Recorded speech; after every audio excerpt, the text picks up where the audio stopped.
Today, we're joined by special guest Lucy James from GameSpot and the Frends Per Second Podcast. Lucy is here to do something really cool. Oh. She has brought with her, in a little suitcase, all of these Nintendo myths.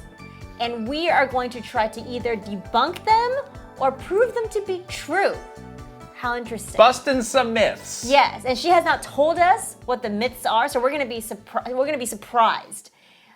Off the cuff, we're going to see if we can debunk some myths or again, confirm some myths too. It is interesting how, for a big company like Nintendo, there are a lot of these things that have become either like urban legends or things that actually aren't true that have become assumed to be true. Exactly. The game of proverbial telephone has been played on Nintendo for like 200 years. It is going to be interesting to see what she brings because it's like everybody's got their own pet couple of these. Yeah. So yeah, we're going to find out. I'm excited. I think this is going to be really fun. And we were thinking if this works out with Lucy, we can have other people come on the show and do the same thing. They can bring more myths. It's like a limited amount of myths around Nintendo, a very mysterious company. Yeah. So I'm excited. We love Lucy. We've known her for a long time. Yes. We always run into her around town and around shows. And She's the best. So happy to finally have her on. I know. It's been a very long time coming. So we've been trying to get the gang together for a while. So I am super excited for that. Shout out to our Patreon subscribers at patreon.com/Kit and Krysta who are right now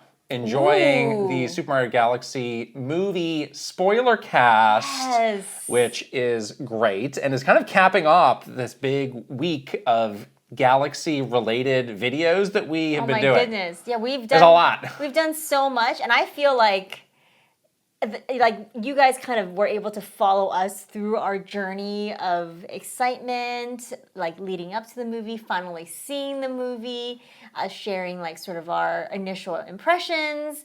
In the spoiler cast, we go super deep. Obviously, it's over like an hour and a half long. We go into all the little nitty-gritty things. And we do spoil everything, which is really fun because we've been holding back on some of these other videos. We got a question on Patreon that we're not going to answer now. But I just want to say what it is because it's like this is the kind of thing that we are covering in the spoiler cast. Yeah. If you're curious, like, well, what goes in one of those? So this is a question we got from Catsily Nerdy. I was like, oh, we can't answer that because it's in the spoiler cast. Oh, yeah. The question is, now that Nintendo has branched out into the movie industry, do you think that game lore and movie lore will be kept separately, or could there possibly be a slight merging of the two as new games are developed?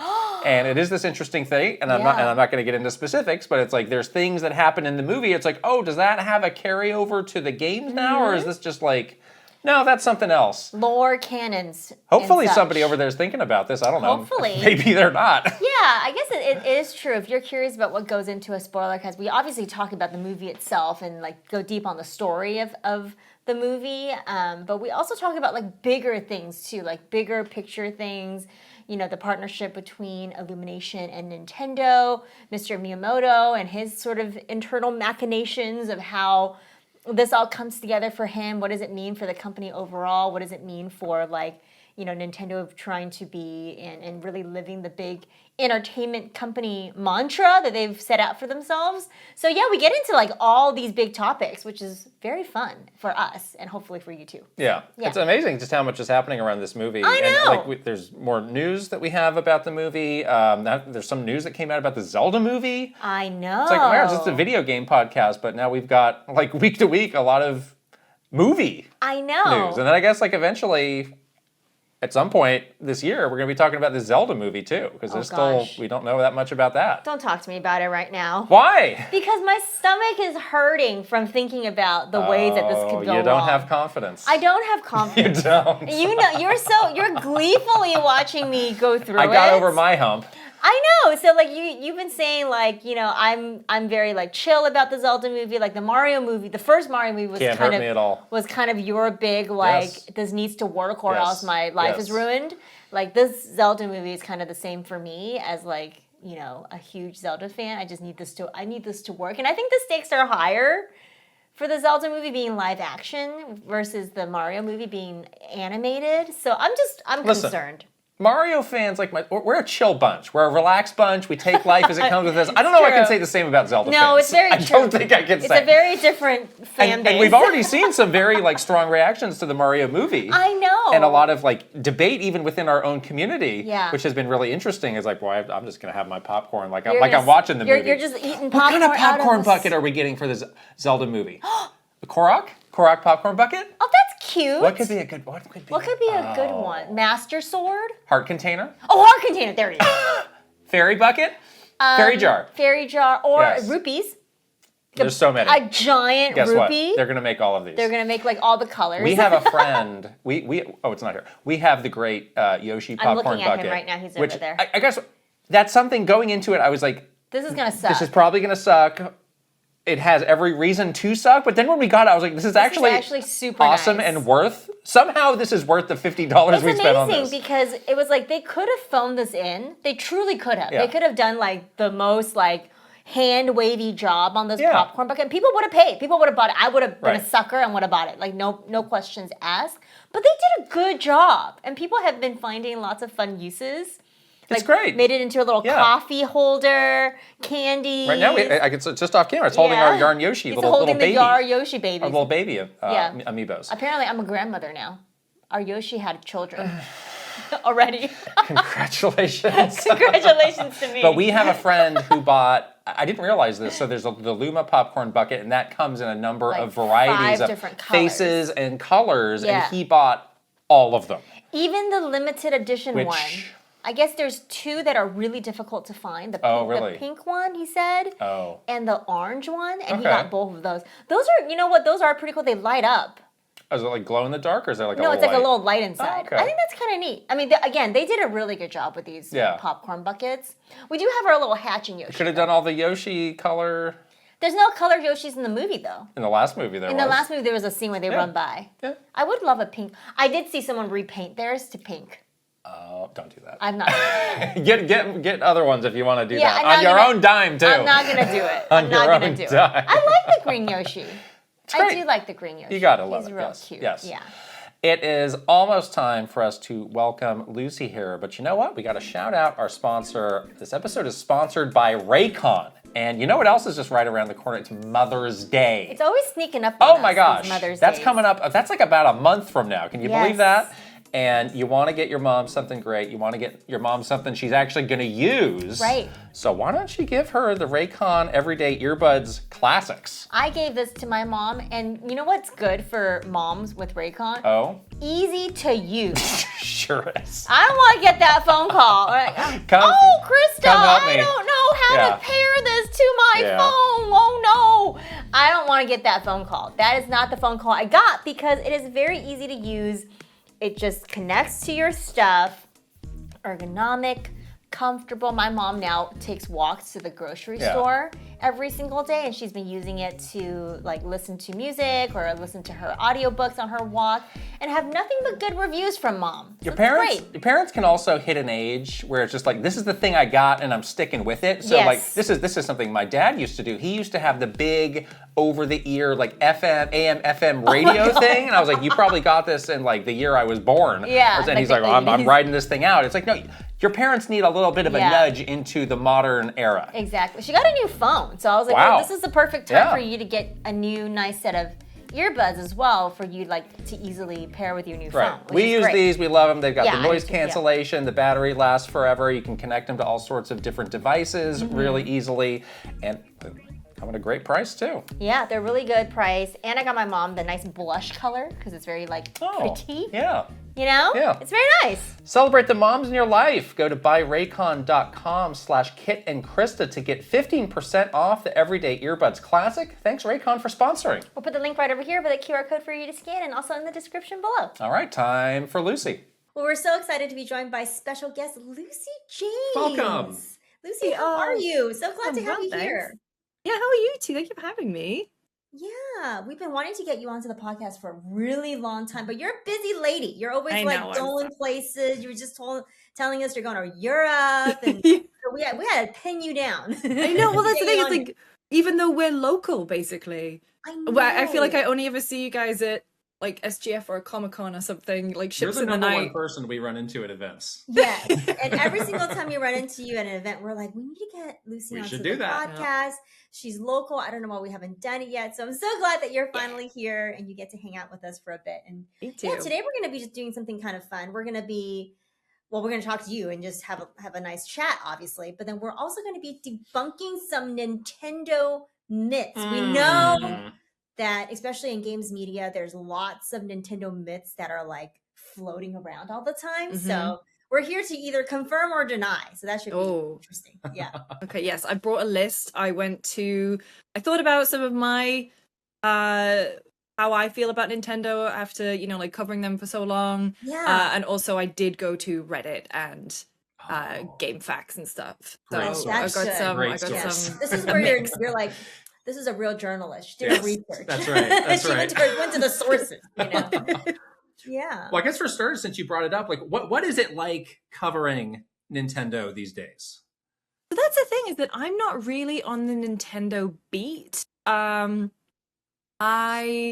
kind of very occasionally get to do Nintendo stuff. Like I've done a couple of interviews before, been on some previews, but at the same time Nintendo has always been they're very, like, everyone wants to be on Nintendo. And I always feel like the faker, because I had a Game Boy growing up, but I didn't have like a NES or a SNES, as we call them back home. And so I always kind of feel like, oh, if Nintendo's coming in, like Steve should be doing it because he's a Nintendo guy, or Jake is the Pokemon guy. And so it's half like I'll just step back and let other people do it, but You're so also kind. but also half a, they are still so in demand that everyone jumps at it. But otherwise, I mean, working with Nintendo, like I got into the Mario Wonder team a couple years ago, and that's the thing, even though I am not like the most diehard Nintendo fan, I could, like, that was still one of the highlights of my career, right, is being able to talk to the people who have worked on a Mario game.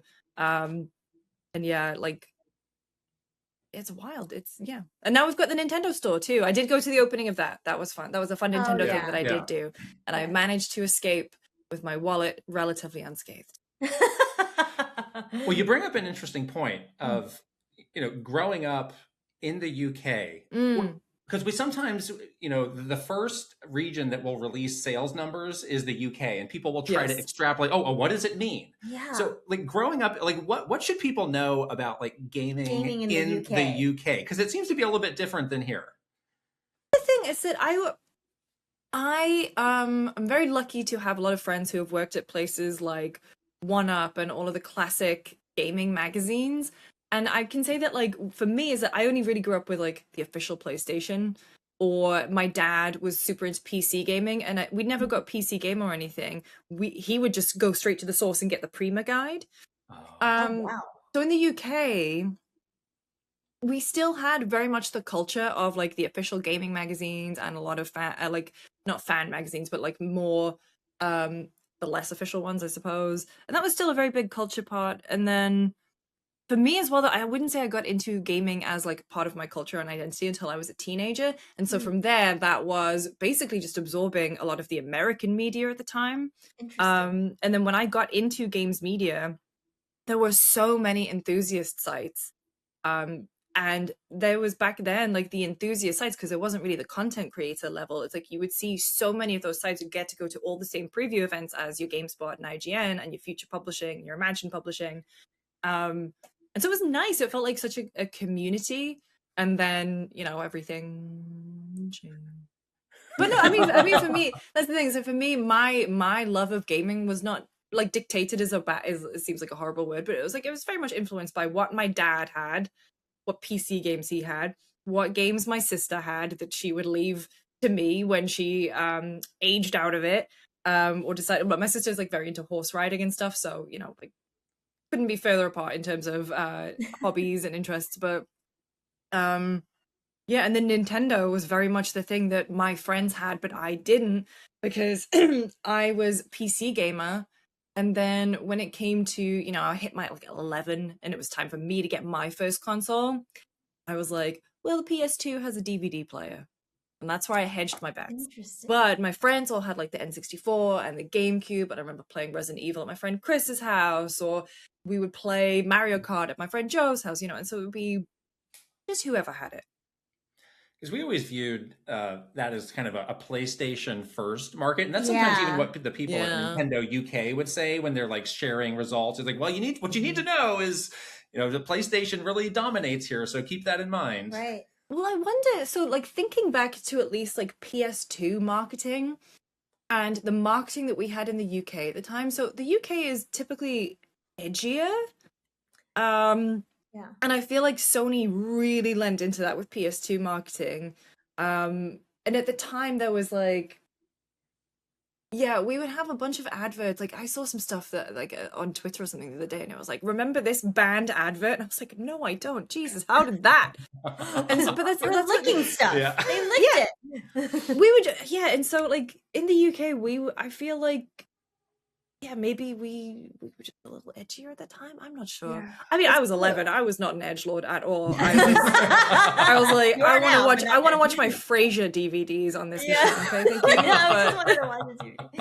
Yeah, that's so true. And even that's so funny that you bring up sort of this like different attitude towards gaming in the UK and also just in Europe in general, because we would have these like meetings with our Nintendo counterparts in the UK, or like the NOE team. And they would show us like very similar, like we would do like a show and tell of Nintendo advertisements. And Nintendo advertisements are like the most family friendly, boring, vanilla thing ever, usually. But the UK ones were so sexy. It was always like some like hot couple in bed with a Switch. Not ideal for a business meeting. And it was like super, there was like this underlining like edge to it, even for the like wholesome Nintendo ad. And every single time we would watch it, I get a little uncomfortable. I'm ready for that Italian ad. Show me right now. Show it to me. It's gonna be sexy. Can I get a copy of that for later? Yeah, it's always like some hot people like in bed with a Switch. We're like, what's happening?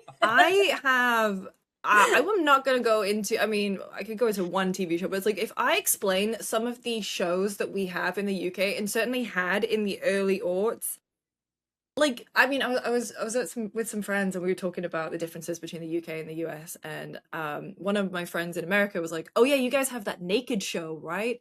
And I was like, yeah, Naked Attraction. Yeah. We just have this, we always have naked people on TV. We always had like this list of these shows that we used to watch. I watched that show. And all of my American friends were like, how did you get away with that? Like, how is there advertising against this? And I was like, it's because everyone watches it. I don't know. Yeah, it's a different attitude. For such a repressed people, I don't know, we like to push the boundaries where we can. You need to be naked sometimes. Yeah. Repress the rest of the time. You gotta be naked like 2% of the time.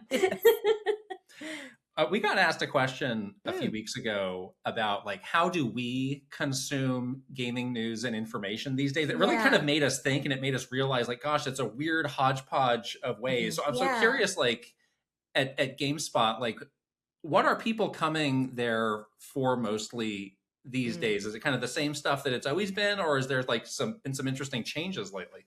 So we obviously, news is always like the lifeblood of a website like GameSpot for sure, and we have a very active news Slack. So if people ask me where I get my gaming news from, I'm like, well, it's Slack, isn't it? Or like someone will that. But I know obviously not everyone has access to that. So my actual other way of getting a bunch of gaming news is like I use an RSS feed and I just put everyone in it. Yeah. And then I just kind of look and I get overwhelmed because, there's hundreds of news articles per day. But in terms of GameSpot, one of the things I do, obviously video, a huge component, that's the part I work on. And so for us, it's more trying to be, still up and current, but also having something to say, an opinion worth, committing to video. But I want to give huge props to Jess Cogswell, who you should also have on the show because she's fantastic. And she took up she's like head of features now. And she's been accepting really great pitches from a lot of great voices who we haven't had on GameSpot before. And they've become my kind of favorite thing to read on the site. And it's just like nice to have, again, these more opinions, especially like when it's stuff that we typically wouldn't cover. So for example, we did recently like the Sims marketplace debacle, whatever it is that Maxis have been doing over there. And like, within a couple of days, we had Claire do like this really great in-depth, like, this is why the marketplace is going down like a stack of S, you know, like, this is why everyone is so mad at this. And it's just like, and like, you know, her opinion in it too. And it was, yeah. And so like Jess has been really proactive at like commissioning people. I think games media is really struggling, and the fact that we are commissioning people to write things that maybe they can't get anywhere else is great. So yeah, that's the thing with like one troubling thing that I've seen with games media is like the shrinkage of games media these days, the contracting of it. And what that means is that you just get less opinions, you know, like you're kind of going to it to get well, at least for me, it's like, I'm going to it to get a perspective that's different than mine. Like I want to read someone else's take on something, because if I just live in an echo chamber of my own head, then what's the point? But because it's shrunk down so much and there's so much like, you know, like so much of it has gone away, I feel like those voices have shrunken as well. So that's awesome that you guys are putting such a spotlight on, you know, covering things with different people's opinions and perspectives, because that's like a serious concern about games media these days. Oh yeah.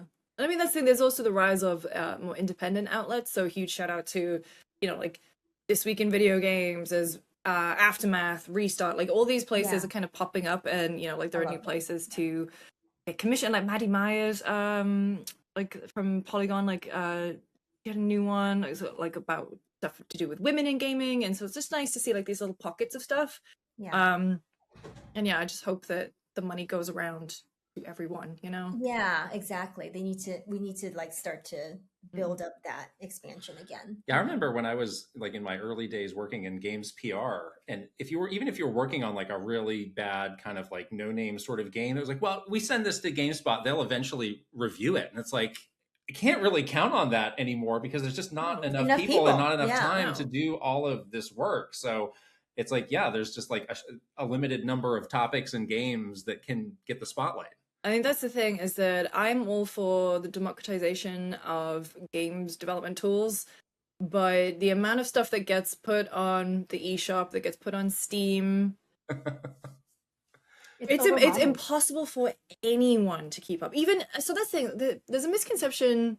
Speaking of busting myths, that GameSpot is the same size as IGN. We are not. We are relatively speaking a much smaller team, and that's the thing where it's like, even if you pooled GameSpot, IGN, Kotaku, Polygon, The Gamer, VGC, no one could cover everything that is out. Like, if you just look at the SteamDB's release calendar, and it's like, even Steam Next Fest, which I think is amazing, it's like 4,000 demos or whatever. Yeah, we work with a lot of indie developers, and I think all three of us love indie games and discovering indie games, and I think that there is like, it's such an unfortunate like dichotomy of, there's more than ever the greatest indie games you've ever played, but more than ever you'll never find them because there's too many to sift through, and there's no way that you know, if we like you said, even if we let's say we pool the entire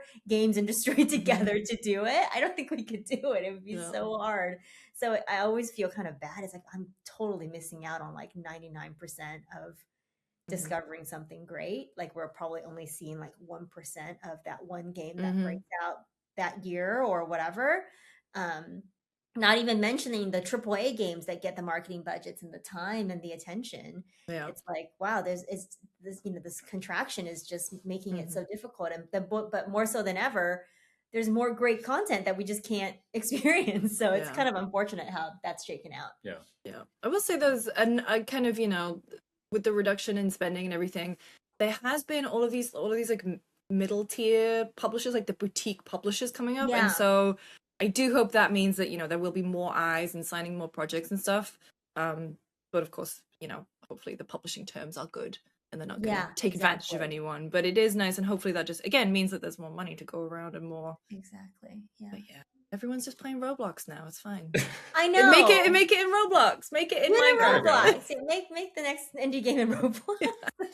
I want to ask you about, and I know you're not like grinding out game reviews, but like at a big site like GameSpot, like the person who is reviewing a game maybe under like Duress? the not ideal like length of time. Like, what is that like for that person? Because I remember when Elden Ring was coming out, I think you and Timur were on a podcast that I was listening to, and he was kind of going through like what his life was like, and I was like, it's like this sounds like a nightmare. It's like unreasonable. Like, how did you survive that? Right. Like, what do people need to know about this? So that's the thing, is that I want to give Timur his flowers at this point, because if you are reviewing something for GameSpot, it's like, obviously, depending on timelines, you want it to be out before embargo. Right. But, like, Tam also very much prioritizes work-life balance, especially with people that he works with. And so for Elden Ring, I think he pushed himself to be doing that, because he commissioned that review to himself. He is the FromSoft guy. But also Elden Ring was such a massive, enormous, and it's like, even if you are doing a Souls game at the best of times, they're obtuse. The open world, like, I think we all forget just like what Elden Ring was like before any guides came out, because I remember playing it and I was like, so that's the thing. It's like, I know, because I'm obviously in a lot of meetings and such, it's like, we hope to get copy in by this date so that we can cut the video review and stuff. But so if something's going to come late, if there are, circumstances, or the game is like, we've had issues in the past where like basically can't complete the game because it's broken or something, like, that's all factored in, and we're not going to stand behind you and go, come on, type faster. That's not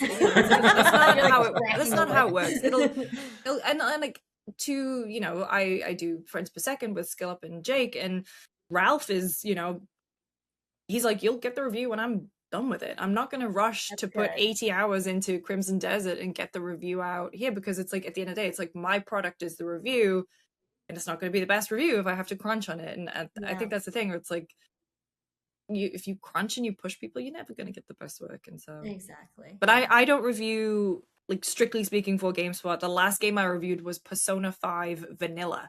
So that was what, 2017? Yeah. When it came out in the UK, in the West. So it's a long game. Yeah, it's a long game though. But that's the difference, is that because it had been out in Japan for 6 months, I didn't have to look at walkthroughs or anything. It's a very straightforward game, but they gave it to us like 6 weeks early. Wow, that's good. Okay, yeah. Which never happened. So for me, I was like, the thing. You don't get it with a lot of time. No, I spent 100 hours playing that game, and then I did like the review. I edited the video review. I was like, I do guides. Yeah, cool. I'll just do, and I did a bunch of guides, like written it and video. And so it's like, wow, if every game could come to us 6 weeks early, that'd be incredible. But that's not the case anymore. That rarely happens. Oh, that never happens. Yeah, that's why we don't review games, period. Because it's like, I don't think we can commit to the rigor that is required to like put our names behind some sort of a score. It's like, we'll just blow some hot air about what we think about this game, and that'll be good. And I'm not doing the 100% completion thing. No. Like, I don't have the, like the self-discipline. I'll get distracted and want to move off to the next game. Like, I can't do it. Yeah. It's not for everybody. It's tough. It's tough. Shall we start busting some myths? Shall. Ooh, okay. What do you think? Yes, let's do it. I've got my list. I was taking a look. Do you want me to kick off, or do you? Yeah, you go right ahead. I can't wait to see what we got. Okay, so this one I got it from Reddit. People think that NES games were made to be intentionally hard. Oh. Wow. I think there's truth to that, actually. I think that there is, in that era especially, there is the sense of like, we need to give people their money's worth, and there needs to be like replayability factor. And like Nintendo would talk about that a lot, as well as like, we're a very gameplay first. We want to make sure the mechanic is challenging and fun. That's still something that they carry into games today. So I can see that as like sort of the starting point of that kind of DNA that they have, being very gameplay and gameplay mechanic focused. And then, again, this idea of like, you're probably not getting, like, it was back in those days, you were not getting a new game like every other week. You're getting like one game, and you're playing that one game probably for like months and months. So it needs to be hard intentionally a little bit, and then you can like slowly make your way through it. You can't just blow through this game in like 2 hours, you know? Yeah, I think it was like a sign of the times too, where arcades were still very big, and even like Nintendo was transitioning from arcades to a home console, where you want an arcade game to be hard because you want people to keep sticking quarters into that thing. So I think that was like, oh, this is the type of game that people like, and we can translate that now into this home console. And I think there was a transition kind of like into the SNES even before they realized like, all right, there's a lot of different ways that we can approach this. Yeah. Which is why it was like such a whiplash when like on the Game Boy, you got a game like Kirby. It's like, what? It's like a 3-year-old could finish this game, but it was like that was kind of the point, because we're kind of rethinking what difficulty in games means, or what it needs to be fun. And also the audience that are consuming, they were like, well, we need to make sure a kid can play this, not just like, you know, this one type of player, you know? They did also have the Nintendo hotline that you could call. Another money-making scheme. Yes. But it was based on the fact that these games are so hard that no one could do it. So you got to call the hotline. So yeah, I think that one's true. I think that's a true myth. Yes. Yeah. Yeah, I saw some people wonder if it's like just because the developers were playing them so often, like to QA, they'd be like, "Oh, this feels too easy," which I could also see. That's true. Yeah. If you play something over and over, they're doing it themselves. Yeah, they're like, I played this 1,000 times. It's easy for me, but the person that's playing it like for the first time, the tuning of the balance may not quite be as precise as they do it these days, I guess. Yeah. We're hoodwinking ourselves into some elders react to blank type of content here. We play those games. Back in our day. We did it. Yeah. We built up those skills. We did. We didn't have repetitive strain in our... I do. Someone the other day was like, are you going to be playing Super Meat Boy 3D? And I was like, no. That my arms hurt looking at that. I can't I don't think my body can handle that game. Sorry. The reflexes are shot. Like I can do Souls games, and that's my. That's me too. I'm with you on that. Yeah. My next myth: Mario's original name was Jumpman. Mario's original. Well, hell, hold on. Yeah, that's not a myth. Is that a fact now? Yeah, the DK arcade game. Okay, so that's not a myth anymore. I thought there was something before Jumpman. Krista's right. There was something before Jumpman. Oh. That's what I thought. You want to know what it is? Yeah, I forgot about this. I want to know what it is. Mr. Video. That's what it is. Okay. That's what it is. Okay. I remember this. I was like also confused. Yeah. Because I thought that it was always Jumpman from the Donkey Kong game. But Mr. Video was before Jumpman. Then there was that story about how like the Mario name came from the landlord, which I was like, I don't know. But I heard that from Don James. It's like there's parts of it that I believe and could see being just this like, just like how easygoing things were back then. It was like, oh, and my landlord was named Mario, so I named the character Mario. So the guy that I heard a lot of these like early Nintendo stories from is this guy Don James. Maybe Lucy, you might have run into him at like E3s and stuff back. I have a little Don James story. I'll tell you after this. Oh, amazing! No, I'll tell you in the podcast. It's funny. I can tell you on the podcast. Okay, yeah. Okay, it's not a private story. Good. No. He's a character.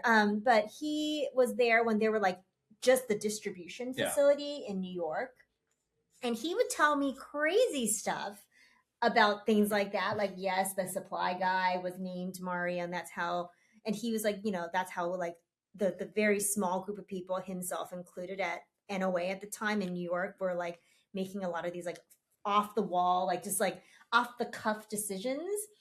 And like, I totally believed him, but now I'm like, were you also spinning a tale for me? This is like your grandpa, like holding your arm, like, let me tell you what it was like in the, in the 1920s. Back in my days, I walked to school, no shoes, 15 miles in the snow. So I always wondered, like, wait a second, is he telling me like Nintendo Urban Legends himself, or is this actually true? So then I got confused. I always wondered about that one. Yeah, but it could be true because he did tell me that. Could be true. He did tell me that. Yeah. All right, tell me your Don James story. Oh, no, my Don James story is a couple of years ago, I was at DICE in Las Vegas, and I was going to the DICE Awards, and they mistakenly gave me Don's seat. And I think it was the year that he was getting like the Lifetime Achievement Award or something. What? And so I was kind of walked in, and I was like, why am I at table number 1? And I like, You're vaping. and then as soon as I kind of walked in, I was like, no, I'm just gonna go back. And then the ticket changed. Wrong. But yeah. That's right. He did receive the Lifetime Achievement Award before he retired. That's like when so that's like when we would travel to Redmond. Sometimes they were like, "Okay, you can sit here," and I was like, "That's Howard Lincoln's office." And I was like, "I don't think I should be sitting." Like, no, we got you scheduled to sit here. I was like, "You're setting me up." Like, he's gonna come and be like, "Who is this creep sitting in my office?" And he's gonna kick my butt. He's gonna beat you with That a didn't happen. Mariners That didn't baseball happen. I bat. had my head on a swivel those days. Don James is a great guy. Yes. Great guy. Legend. The legend himself. Yes. He has the stories for sure. All right. What else you got? So this is one that I kind of personally, like, I tinfoil hat, want to believe is true, is that Nintendo finishes developing games and then they just hold on to them. Hold on to them and then release them, like, whenever they feel like it. That's a good. Well, that's an interesting one that I think was definitely true in the past, but we wonder, like, these days how true it is with, like, these Switch 2 games getting bigger and more complicated. Is that a luxury that they had in the past that is a thing of the past, and now they're just struggling to get through these things like everybody else. like everybody else. The great equalizer of 4K. Yeah. But yeah, that totally happened though in the past, where like a lot of these things they just sock away in the Nintendo vault. Like a lot of these remakes, those ports, those are just like done real fast, and they'll just sock them away. And then like whenever there's a gap in the calendar, they'll just like release one of those ports, and that's how they kept the Switch life cycle so long, is because they just didn't really have any lulls, because they were able to be so quick and kind of have a batch of stuff ready to go, and they would just find the right time strategically to release it. But I agree with you. I don't know how they're doing these days. Like I feel like they themselves may have had a bit of a shock when it comes to development on a Switch 2 and in the time it's taking. They like hired so many new people. They built that whole new building to try to keep up with the demand of game development and the cost of it. So now I do wonder, like, they may have burned through everything they had in that vault at this point. And now they're probably as, not struggling, but as like pressurized as like a PlayStation to like get the next game out and make sure it's developed at the scale that it needs to be for a Switch 2. Like, I feel like they're in a different kind of world now. That's why sometimes there'll be like a rumor of somebody saying like, "Oh, I heard that, such and such game is getting remade." Yeah.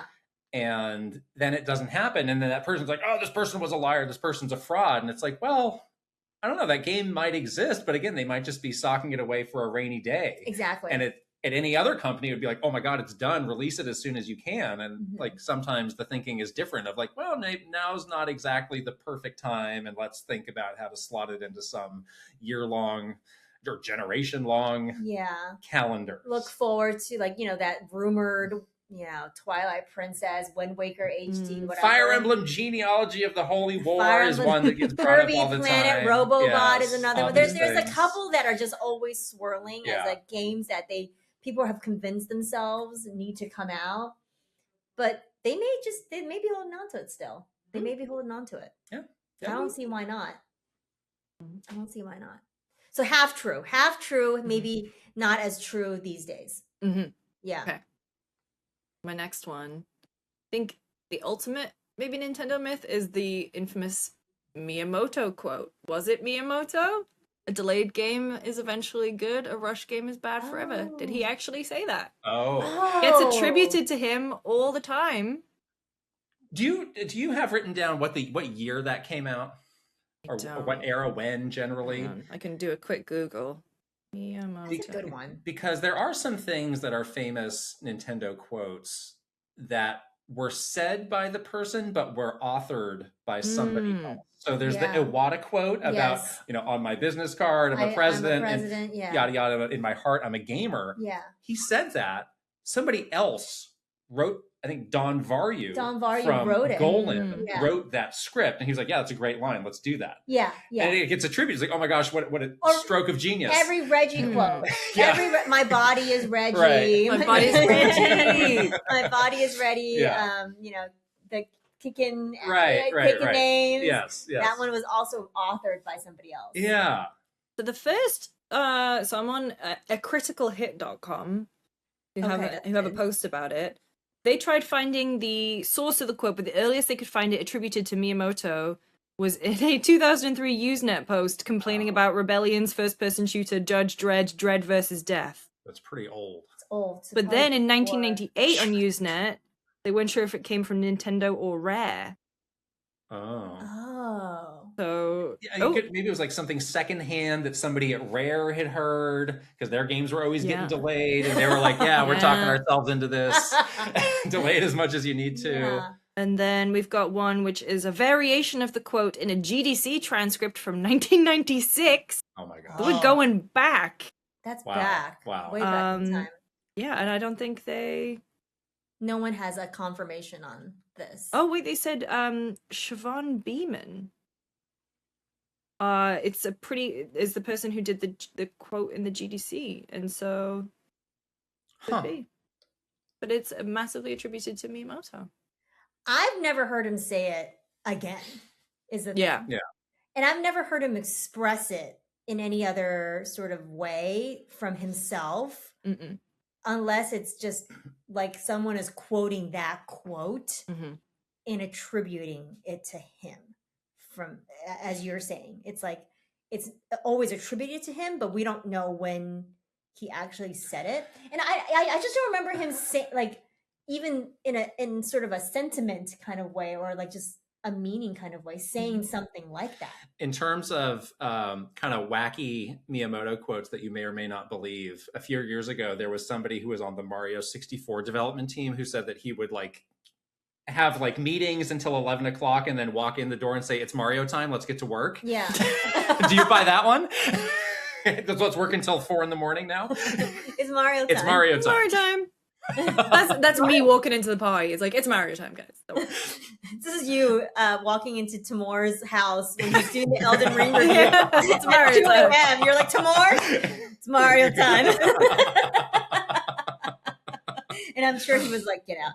I do believe that Miyamoto story. I do too. Yeah. That one I do believe. But yeah, I don't know about that quote though. That's an interesting one. That one, I kind of feel like it was one of those things where through the power of the human telephone, it's gotten. But you know who was back there in '89 or whatever year we're talking about? Don Varyu. Don Varyu. Do you know who Don Varyu is? No. Have you heard that name? Punted around. Another recently retired Nintendo legend. That's right. So it was on the Nintendo agency team, the Golan agency side. And he would be like the ghost writer, speech writer for all the greats. So like every E3 press conference where anyone did anything on stage, he was the guy that wrote those lines. I mean, like the people that were saying the lines approved the lines. Obviously, we were like, yes, I want to say this. But he wrote that. It's not Reggie at a typewriter banging out a script for E3, you know? Yeah, exactly. These scripts were written by Don, who incredibly just understood like the voice of these people, was like very connected to whatever them. you think of like, the speaking voice of Iwata or the speaking voice of Reggie, like it's actually Don. He really crafted that for them. Exactly. And like part of that persona too. Right. You know, Reggie's kind of like, like more tough, like persona was kind of a crafted persona. I mean, he's obviously can live up to that persona, but it was like a speech, a script. And it was that someone amazing made. because later on, then when I was writing scripts for Nintendo Directs, and I would have to write lines that Iwata or Reggie would say, it was so easy to just imagine them saying it in that voice, and for me to be like, yes, they would say that, or no, they would not. This. It was shockingly easy to write because someone had already established that for them. Yes. And so, a lot of the times when people are pulling the famous quotes from Reggie or Iwata or Miyamoto, like it's probably a crafted, persona, a crafted quote. Yeah. They're saying crazy stuff off the cuff too, like it's Mario time at 11 p.m. And Reggie said crazy off the cuff, genius things all the time, like in meetings and stuff. But like that stage presence or that interview presence was like, it's like, it's something that was worked on and massaged into that thing. So I don't know if a lot of people know that. He's not Reggie does not get on stage cold and just starting to just chat. Yeah, exactly. Yeah. All right. I got one more. One All right, more. let's have it. Perfect. Is it true that my neighbor's uncle works at Nintendo?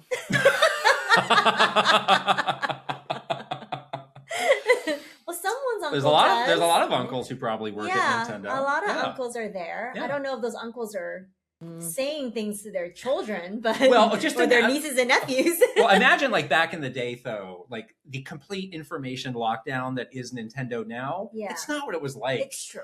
Up until fairly recently, honestly. So there probably were a lot of like loose lip situations of like, oh, this guy, he worked in quality assurance, or oh my gosh, he worked in the factory, or he's packing boxes and he heard something, or I'll bet there was a lot of that. There is also like we saw this a lot in the pandemic, which was a fun thing to just kind of witness, where like developers were having to work from home, as we all were, and they would be like in a closet with their computers because their families were there. Yeah. Well, imagine if you were like Koizumi's son, and he was working on like Mario Odyssey or whatever. Well, like that's the GTA. That was the GTA 6. Yeah. That was one of the GTA 6 leaks. Was the guy Aaron? I think it was Aaron Barber. His son's friend just was like, that was a crazy story. That's crazy. That was crazy. I can imagine how mad you would be at your kid if that happened. Yeah. Oh yeah. Oof. You better lock that room. You're working on that. You better lock that door. Put your computer to sleep or something, wouldn't you? Password protect. I don't know. All right, so we have one for you that is kind of more ripped from the headlines. And it's one that you got called from our friend Wood of the Nintendo podcast. You got a live phone call about this one. So what was it? Yeah, so I'm wondering if you've heard this around, especially as someone in games media covering a lot of Nintendo stuff. So recently there's been a lot of discussion articles around Tomodachi Life, which is that new game coming out this month, where Nintendo has applied 0 filters onto this thing. I believe that there was many GameStop articles. I've seen some articles on this as well, where there's like a fill in the blank Mad Libs kind of thing in the game, and you can just put whatever you want, and people have been putting in some stuff. I laughed. I think it's great. I think it's hilarious. But do you think that Nintendo is doing this as a viral marketing tactic for Tomodachi Life? There's been a lot of coverage. You guys have you yourself, your outlet. There was even more layers to the conspiracy, which was like, and they're going to take it out of the actual game. Like this is just to get people talking now, and then the actual game's going to be watered down. They were saying like the demo has no filter, has no censorship. Yeah. But as soon as the final game comes out, they'll patch it out, and then you won't be able to write dirty words into your Tomodachi Life. I want that to be true so badly. There is like, is it maybe that the gracious interpretation as to why there was no filter on the demo thing is that maybe they just like hadn't finished it, or they were, they just needed to get the demo out and stuff. But as a marketing ploy, that's real fun. I want that to be true. You want that to be true. Because some of those videos have been. That's a sign of a good conspiracy. You want it to be true. You do. Yeah. You do. It's so good that you're like, I bet that is what they're doing. Well, I guess we'll see. If they take it out of the full game, then something else might be afoot. Yeah.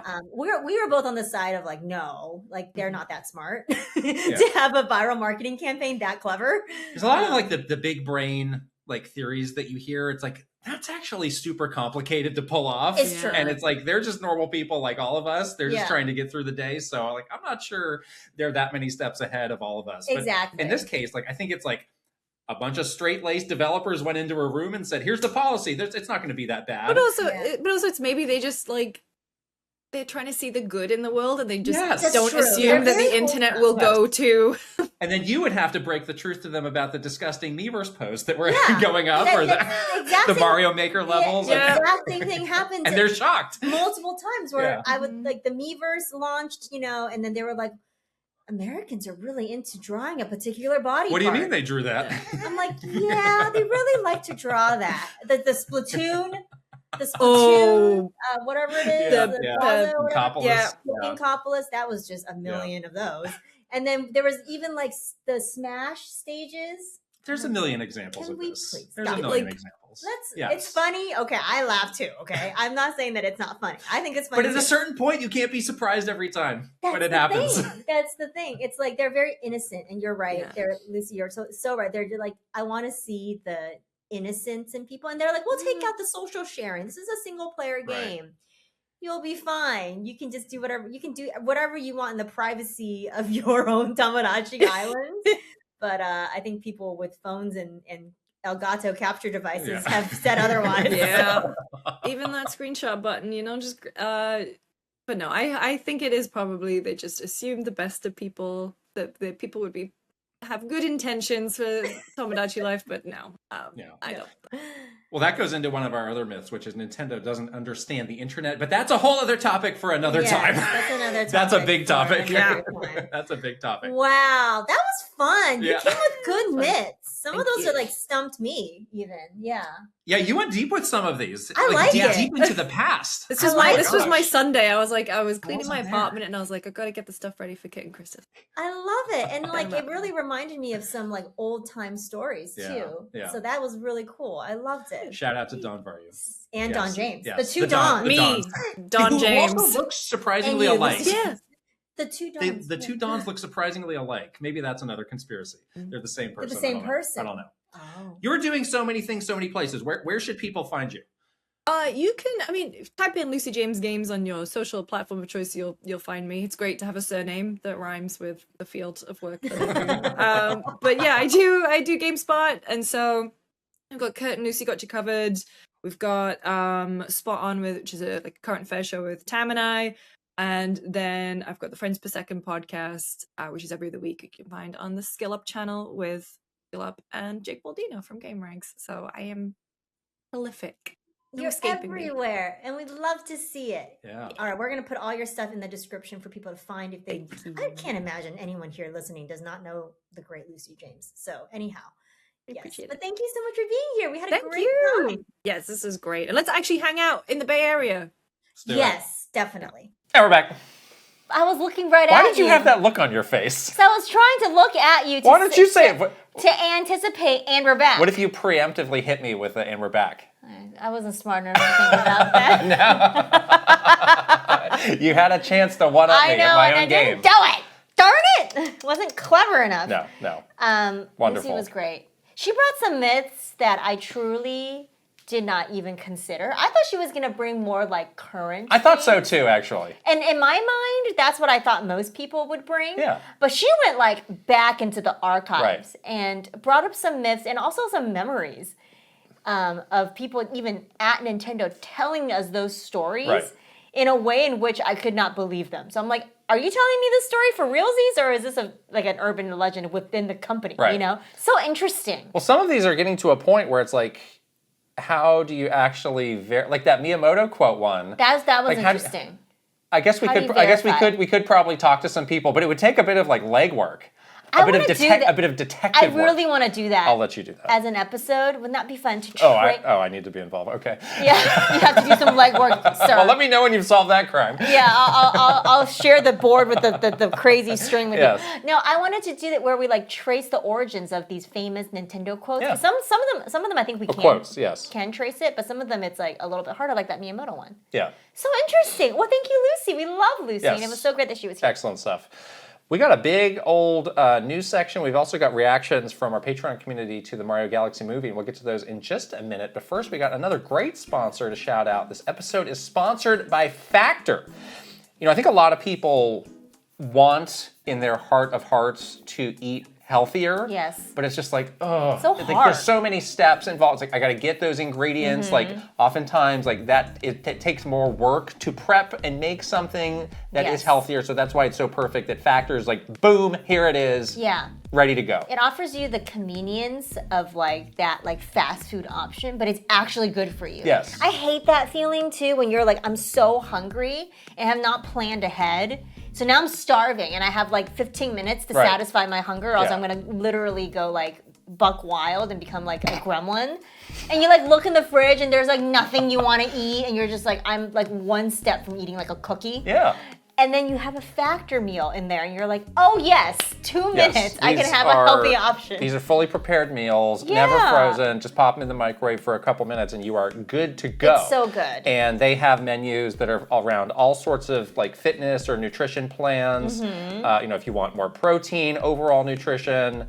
Strength and workout recovery, whatever it is. Like Yeah. you can pick the thing that the goal Yes. that you are pursuing, and just make it like super easy on yourself. Yeah, the good thing too is they have a ton of different options, so you Yes. don't get sick of it. That's my thing too. It's like, I want to eat healthy, but I really cannot eat like chicken, rice, and broccoli every day. There's That's people so like, boring. I just meal prepped, 18 days worth of this thing. It's like by day 3, You're like, I'm not well, wanting to do that. I don't want to eat this Yeah. anymore. So they have so many different like meal options, including Asian flavors, Mediterranean flavors. The Asian ones are good. Take them from me. You're a resident Okay. Asian. They are good. They are very good. Head to factormeals.com/Kit and Krysta 50 off. Say it with us. And use code Kit and Krysta 50 off to get 50% off and free daily greens per box with new subscription only while supplies last until September 27th, 2026. See website for more details. Oh my God, go right now. You're going to miss the date. We'll put the link right over here with a QR code for you to scan and also in the description below. Yeah. Let's change gears, take a question from our Patreon subscribers. This is from Baby Chris. Hi guys, with Valve announcing that the Steam Deck 256 gig LCD model will be discontinued once it sells out. I think that's the one I have. Yes, Thanks it again. is. It is. It's older. How many years old That's is that now? the original Steam Deck's getting old along in the Yeah, tooth. it's like a little older. This got me thinking, would Nintendo ever handle things the same way? Do you think Nintendo would clearly announce that a system like the Nintendo Switch is reaching end of life due to component shortages or life cycle planning? Or is it more likely they would quietly phase it out without much formal communication? So we talked to Sean last week about, components, pricing, and all of that. I haven't seen many people bring out like, well, what does this mean for the original Switch, which is Right. still out there kicking around? And they did raise the price on that a while ago, but at a certain point, like, what do you do? Right. I don't see them doing like a very, big announcement like, this is it. The last days of the Switch are upon us. Like Yeah. something like all doom and gloom, because they know that, within the corporate lingo, they call it the channels, which is where the retailers are. Like there's just going to be this residual product that's like sitting around out there, and they're going to not want people to like not buy that. If you're trying to just sell through of all that rest of that stuff, just let it be in those places. The other thing that Sean brought up that I thought was pretty interesting was just this overall shrinking, he was saying, of like retail space dedicated to video games. So I do wonder, a bit of a different scenario these days where, physical video game things just get less shelf space. I do wonder if the retailers themselves are like, well, we're not dealing with this. Like, this is going to be like an online only. We don't want it. We don't want it. Yeah. We'll heavily discount it, or we'll just get through what we have left in stock, and that's it. Because we just don't even want to dedicate space to this anymore. We got to just dedicate space, the limited space we have, to the things that do sell and are new. So yeah, while I don't think Nintendo will do like a big announcement, like this is the end for the Switch, I think it will very quietly be phased down. I think the retailers will play a pretty big role in that as well. Yeah, they already raised the price once, and I just don't think you can do that again for something that's No. coming up on 10 years old. No, And I don't think so. I think they would prefer that this thing just quietly sells out. Exactly. And we all just move on to the Switch 2. But you do wonder, like, is that gonna happen? Mm-hmm. Or are they gonna have to do something to clear out those last couple ones that are just kind of straggling around in a warehouse or on a shelf? I mean, the or retailers somewhere? are free to do that. They're free to heavily. The MSRP stuff that they do is like a guidance for the retailers, right? So if the retailers want to clear out the inventory, they'll just do it. They'll just. Well, maybe I need Nintendo to help me do that. I don't think Nintendo cares. All right. Do you think they care? I think they might care. You think they will care? Yeah. You think they care about selling through these things? At some point, you need to get rid of these things and move on. Throw it Because it's away. like, guess what? Don't get rid of that space because we got something else that you're going to put there. I wonder too, like, is there some kind of recycling program Yeah, it's called a dumpster where they put those ET cartridges. I do wonder if like I don't even know if this is true or not true or possible or not possible. But like, okay, they're manufacturing all those Switch 2s or whatever. Like, is there any overlap in the components? Do you mean? In there that they could like recycle into a Switch? I don't know. I don't think there is, but no, right? I don't know. All right, we're moving on. You don't know either. We're entering topics that we know not enough about to converse.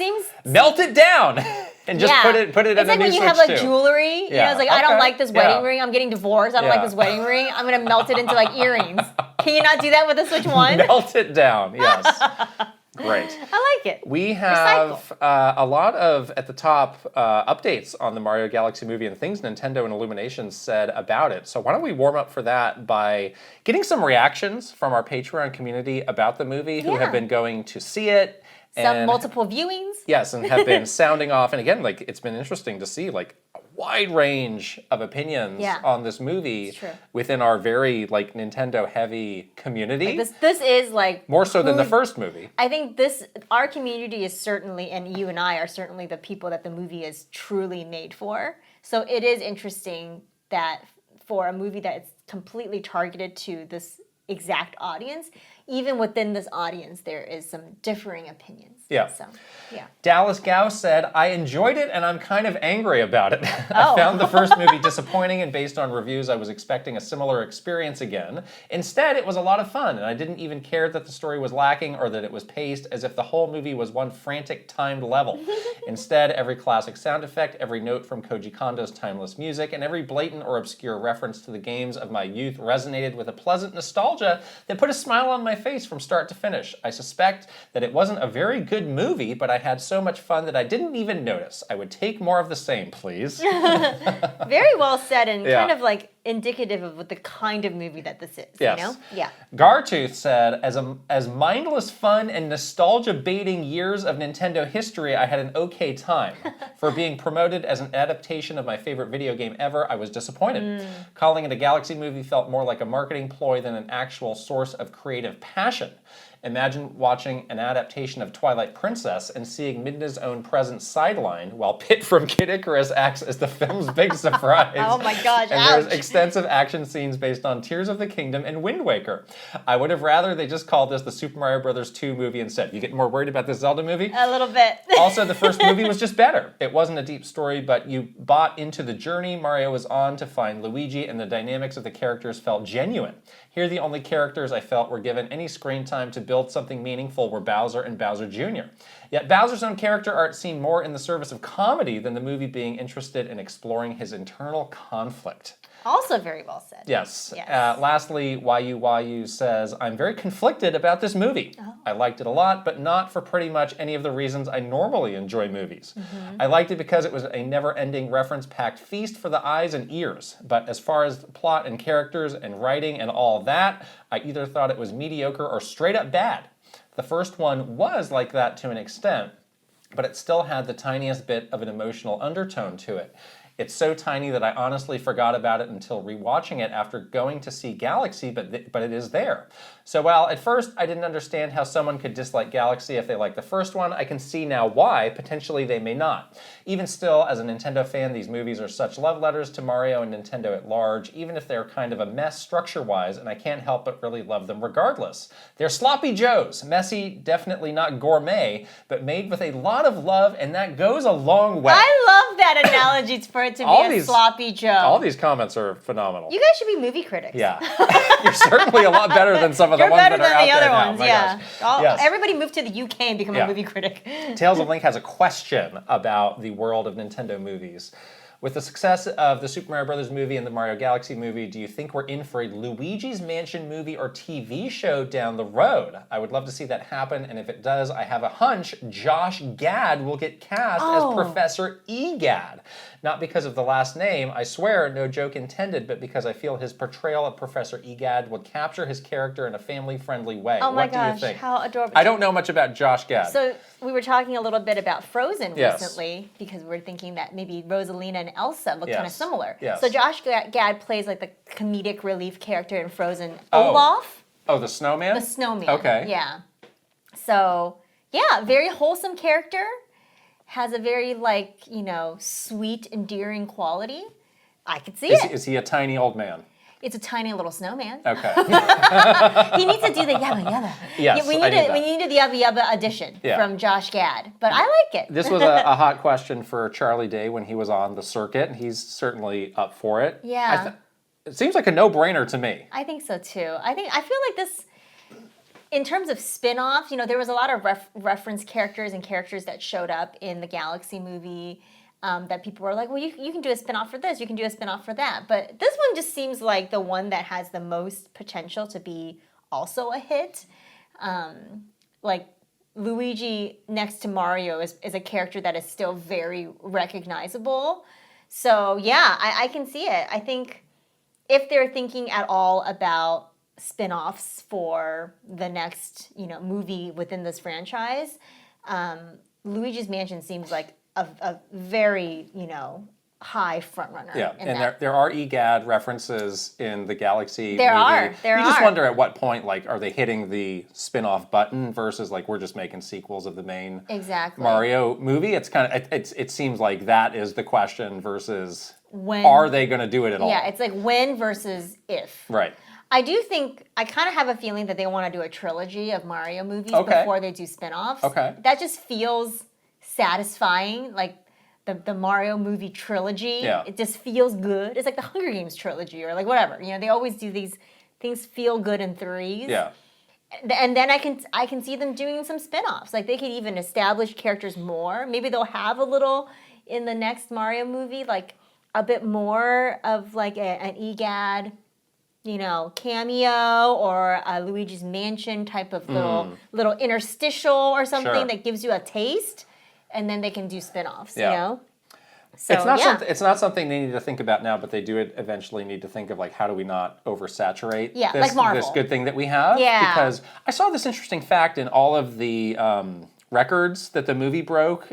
Somebody was pointing out that, like, Chris Melladandri has basically released a movie a year for his entire career. Oh my gosh. So that is, like, Illumination does have the capability of doing a movie a year. And it's like, well, if let's say, they've got a lot of great, they're not going to stop making Minions. They're not going to stop. But if they had a Minions preview in the Mario Galaxy Right, but if, like, movie. we're going to do 3 out of 4 years a Nintendo movie, it's like, I think people are going to hit the same point that they did with Star Wars or with Marvel, where it's like, I need a break. Yeah. I'm not into seeing these like they used to be. And, we have Mario this year, we got Zelda next year. Like, it does start to become a consideration at some point of, let's not burn through this so fast that it's not going to have the long life we want it to. I was going to say, this is going to be a long play. Yes. They want this to be something that can be sustainable for like 10, 20, 30, 40 years, Yeah. So, it would be, it's a good like lesson in restraint because right now I think everyone sees dollar signs. They're like, $2 million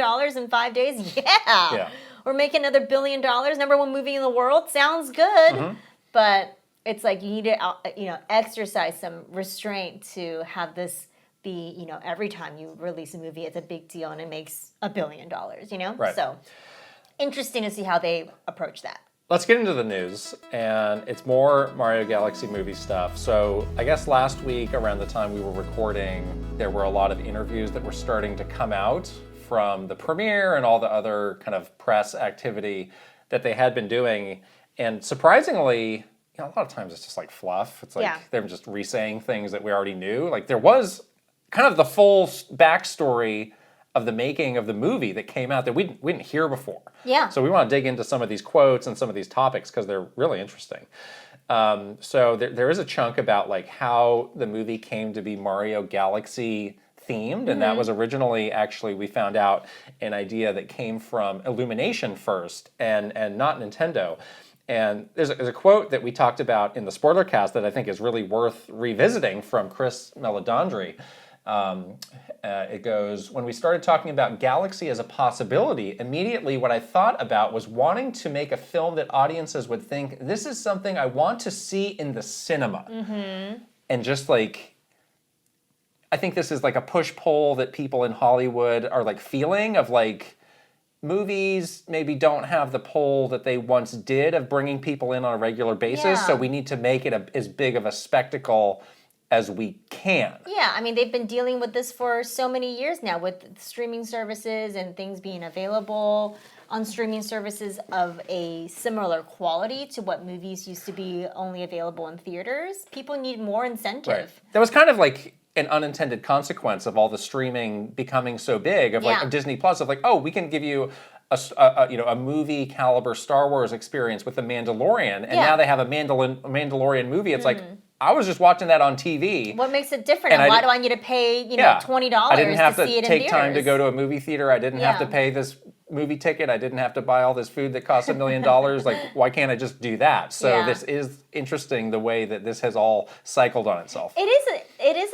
a pretty unique sort of change in how people consume this type of entertainment, where going to the movies these days, I mean, before movies were still like an occasion, but I think more so than ever, going to the movies is like a big deal now. Like, you have to really make the effort to do it. You have to pay for the ticket. And even we saw a matinee show for Mario Galaxy, and just for two of us, without any food or anything, it was $50.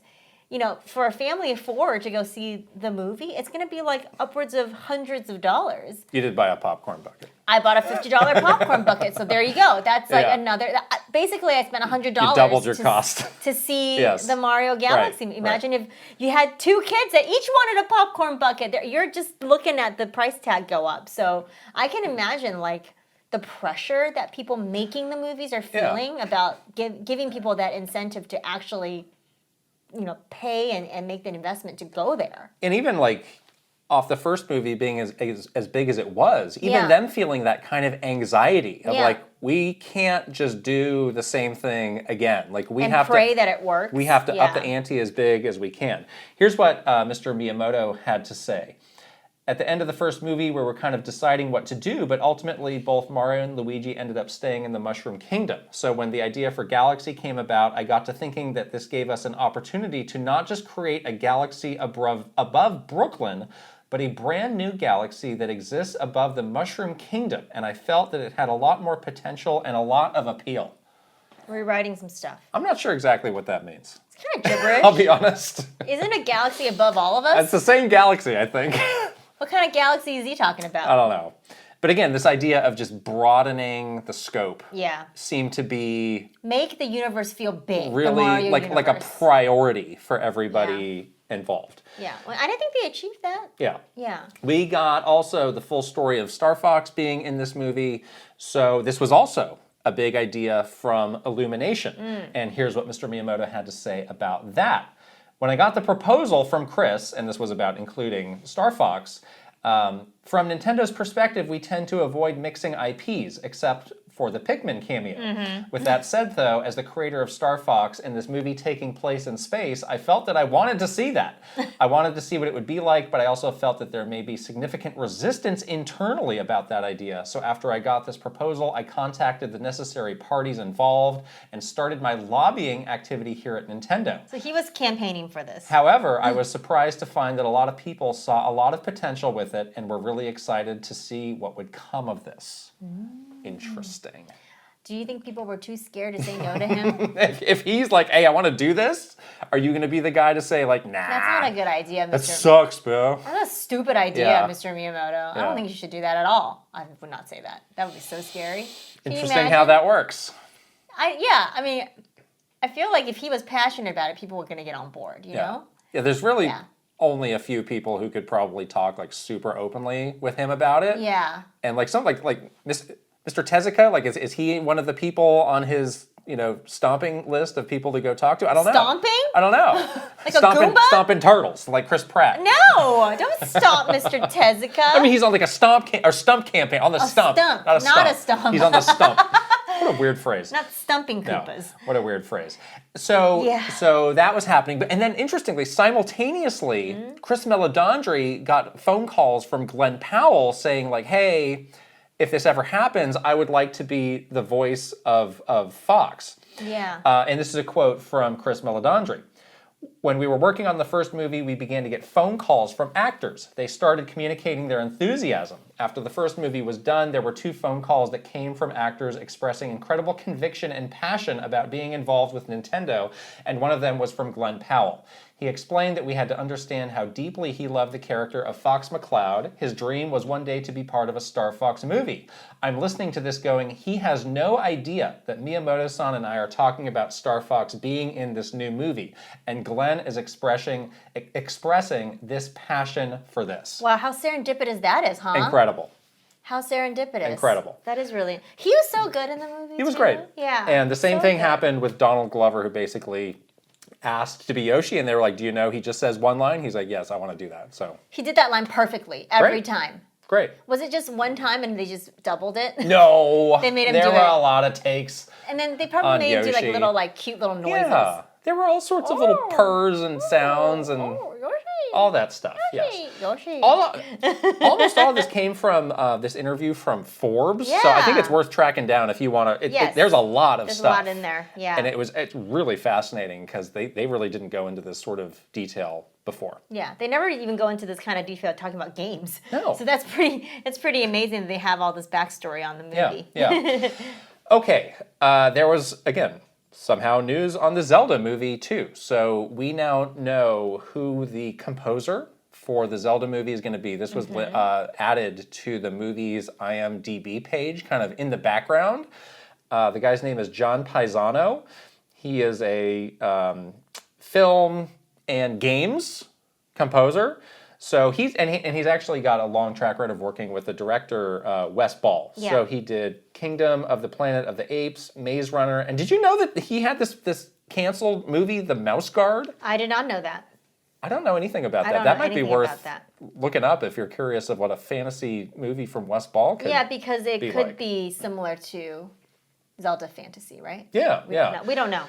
Yeah, I know Maze Runner was like his kind of big, Wes Ball's big movie, so it's that it seemed like they worked together on Maze Runner. Right. Yeah. He also did the music for all of the PlayStation Spider-Man games. That's great music, yeah. And of course, we also found out that Koji Kondo is going to be the music supervisor, just like he does for Mario. the Mario movies. Good. I'll be honest, I'm not familiar with a lot of this music, so I don't really have Yeah. a take on what this means. I don't either. I mean, a lot of the stuff seems a bit ambient-ish kind of music, but maybe that's the idea for Zelda. I mean, there's some pretty iconic Zelda music, though, so...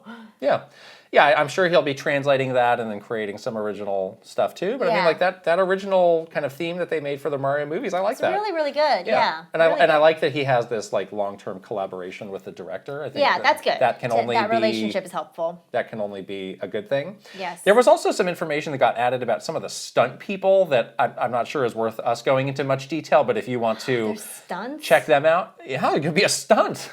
Like what? It's not just going to be CG, Krista. Is he gonna? Does he have to? It's going to be yeah. Oh no. Yeah. He's gonna like stunt like. Yeah. Those are the stunts, okay? Can you do gonna those? Have a stunt person break a pot or something? Getting attacked by cuckoos? Oh, maybe he needs a stunt person to go upside down in a water temple with those magnetic boots. See? Think Maybe about have it. a stunt for that. Think about it. Enough movie stuff. Nintendo has surfaced with a new bundle for the Nintendo Very Switch timely. 2. You can get the Switch 2 with the Mario Galaxy and Mario Galaxy 2 versions for Nintendo Switch. This is going to be available from April 12th through May 9th. You can get those for $20 off. Nice. So kind of a similar approach to the other bundle. Yeah. I can't tell now. I initially thought that this was going to be a soft bundle because they But didn't. then did they have a picture of the physical game? Yeah, ordinarily they would have the box and it had the little sticker on The it. It's like, sticker, software pre-installed or whatever.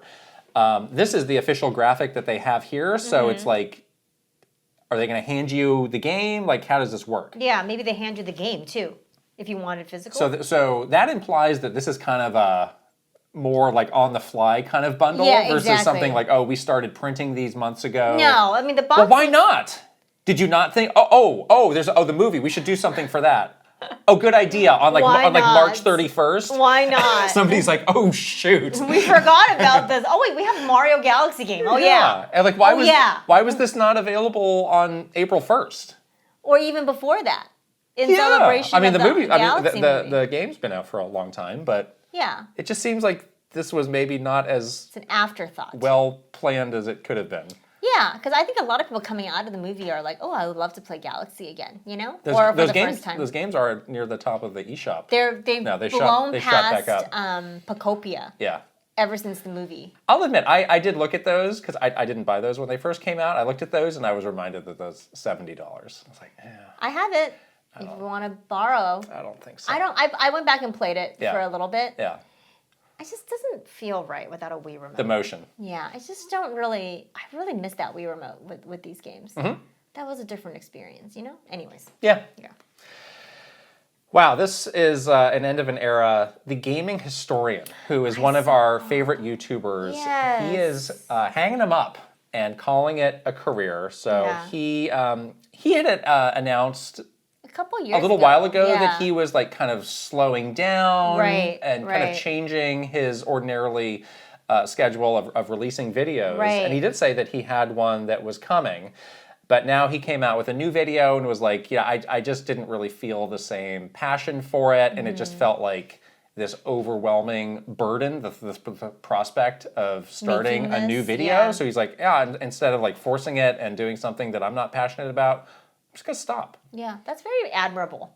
Shouldn't force it. If the creativity, the drive is not there, like, don't make yourself miserable and continue to do it, you know?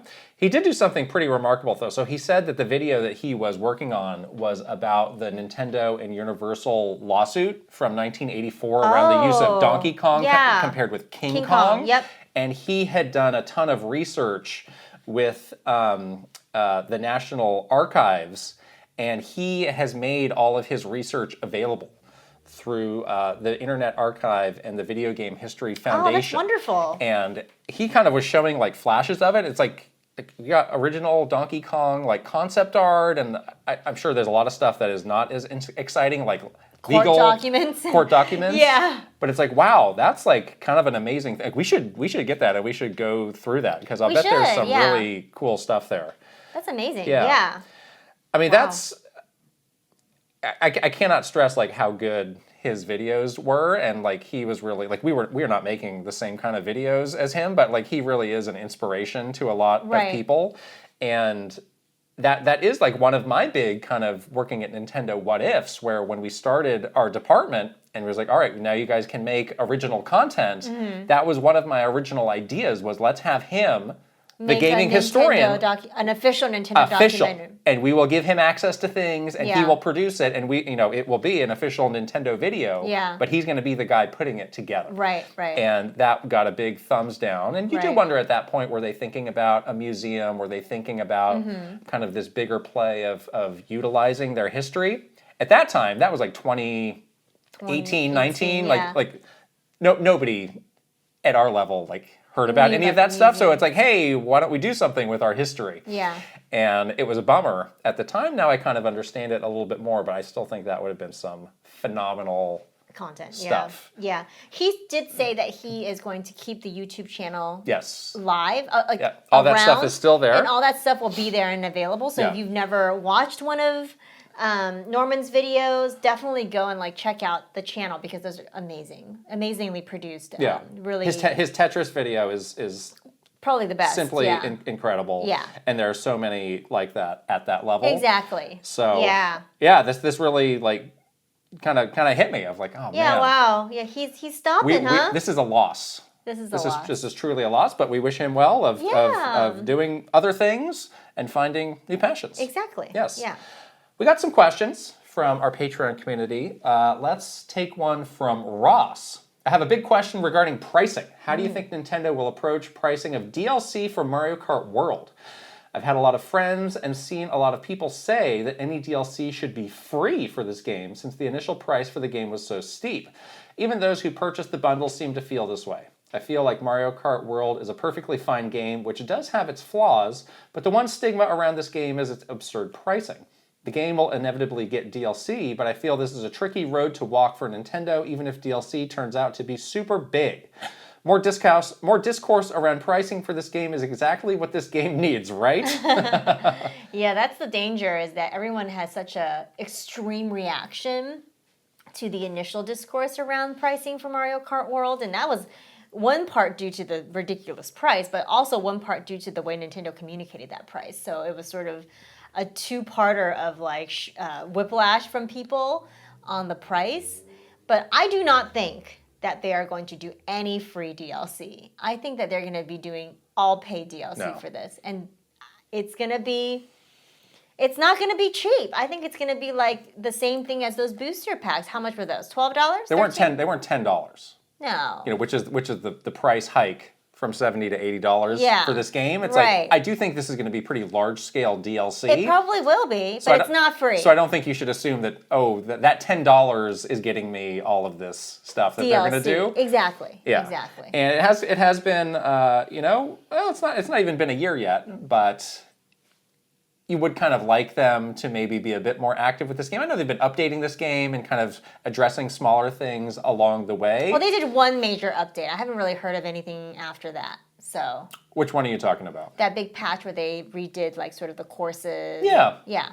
But I mean, they didn't really add anything new. They were just kind of readjusting the stuff. They kind of rebalanced it a little was bit. there. But that was really the only update they've done, right? Exactly. Okay. Yeah. I think there may be some things that might fall under this, like if you get a 200cc mode, like that could be like a freebie. But I do think like in terms of like, we got new content, new areas, new tracks, new modes, new tracks, new characters, all of that stuff like that. You're 100% going to be paying for that. Yeah, and you're paying. I think you're going to be paying a lot for it. I don't think it's going to be like a $10 upgrade. I think it's going to be like a $20 DLC pack. Yeah. It's not going to more. It's not going to be like, Animal Crossing gave me $5 packs. Like, whatever. That's nice. Or it might be $20 that you pay every year for a new pack. Oh, 100% yes. Yeah. I mean, you're probably going to be paying upwards of like $200, $300, $400 by the end of your... $400? By the end of your Mario Kart journey. How are we getting to $400? I don't know. This game might last 10 years. If you're paying $20 for 10 years, that's a lot. That's $200. And you paid $80 at the start. That's almost $300. Interesting. You bought it twice, so there's another $80. Okay, I didn't buy a popcorn bucket. That Connor guy has one more question. With the news out that Fox is going to be in the Galaxy movie, it made me think about the 15-minute anime short Nintendo commissioned to help promote the game. Is there any inside scoop on why this was made or why it was less successful than the Pikmin short? Given Nintendo's new focus on animation and movies, do you think more of these will get made? And I've linked the short here for reference. There's the thumbnail. People can go check this out. Yeah, I've seen not that many people bringing this up around after seeing the movie. Yeah. There is a sequence in the movie that is like animated that kind of looks in this style. I haven't seen a lot of people making the connection to this, which was a promotional piece that was made for Star Fox Zero, which is interesting. And we are going to be telling in an upcoming Nintendo Storytime the story.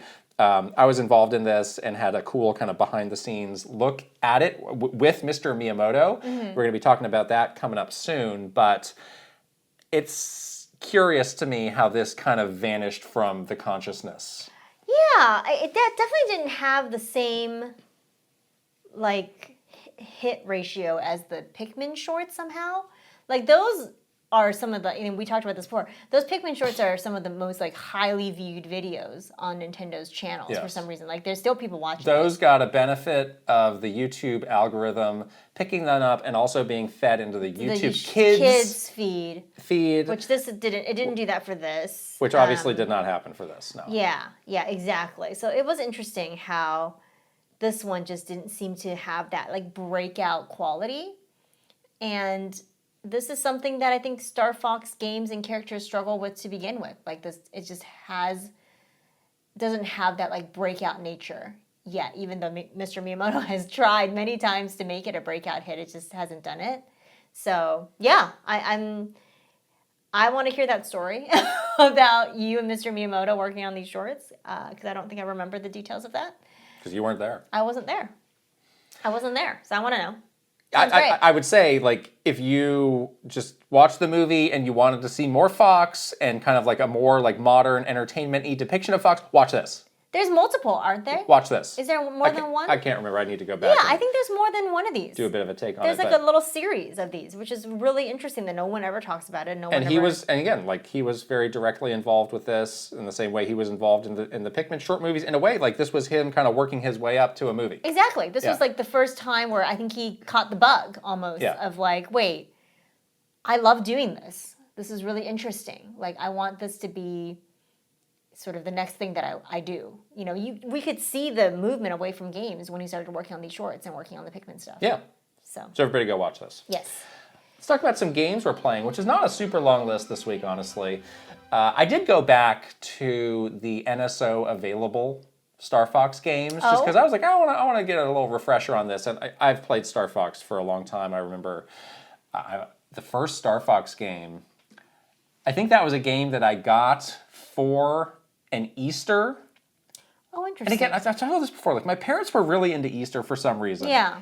And like, to them, Easter was a big deal, and like, Easter was something where like I would get a gift. Wow. And I was like, as the beneficiary of that, I was like, sounds good. Yeah, I love Easter. awesome. I love and Easter. I remember like, I had expressed some interest in Star Fox, the original Star Fox for the Super Nintendo, and I found it hidden, stashed away in the house. You did? Before Easter. I was like, Oh, so you got spoiled on your own gift? well, I was happy to be spoiled because. But then you had to put it back. I didn't sneakily open it up and play it. I didn't. No, you waited. You were good. Cut the plastic wrap. No, I was very good. You're so good. But I was like, How early did you find it? that was like a week before or so. And you waited a whole week and you were not so I had bad? To wait a week. So I would have opened it. So again, I've been playing Star Fox for a long time. But so on NSO, they have the original Star Fox 2, which remember is that previously unreleased one that was first on the SNES Mini, and then there's Star Fox 64. And I wonder, are they ever going to add Star Fox Assault Yeah, Star Fox to Assault is GameCube? good. The They GameCube one. really should,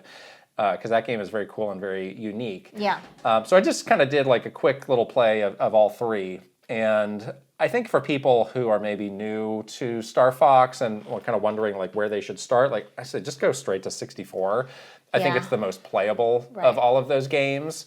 And it does have like a surprising amount of depth for a game in that style. And it's like a level of depth that I think they've struggled to expand beyond in other kind of That's like... what we were saying, the game needs an overhaul because it's still stuck in that genre of Star Fox 64. Yes, even more modern takes on Star Fox have not really exceeded that. Right.